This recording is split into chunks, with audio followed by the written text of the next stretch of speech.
नौकरी करेला जब से जाई सरकारी में, माई बाबू छोड़ के रहेला ससुरारी में। नौकरी करेला जब से जाई सरकारी में, माई बाबू छोड़ के रहेला ससुरारी में। नौकरी करेला जब से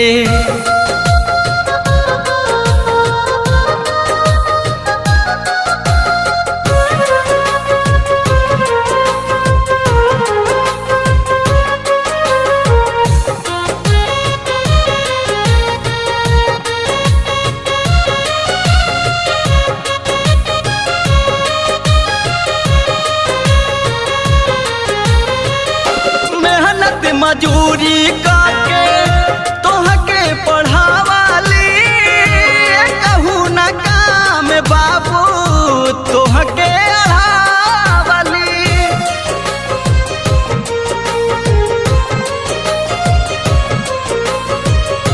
मेहनत मजूरी करके तोहके पढ़ावाली, कहूँ न काम बाबू तोहके काम बाबू तोहके अढ़ावनी।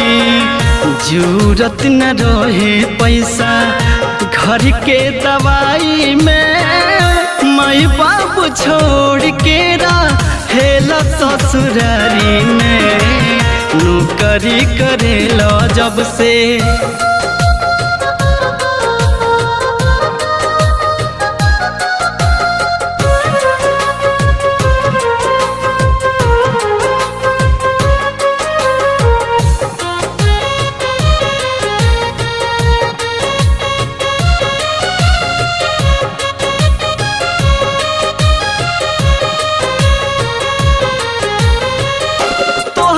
दीवाना केहू बाटे सहारा, राजू रसीला कैसे होई गुजारा।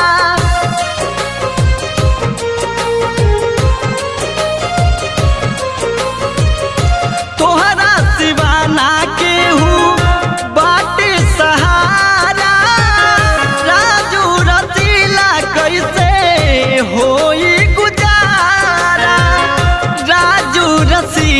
कैसे होई गुजारा।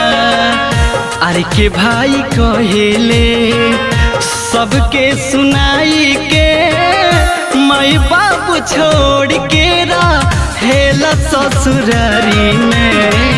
नौकरी करेला जब से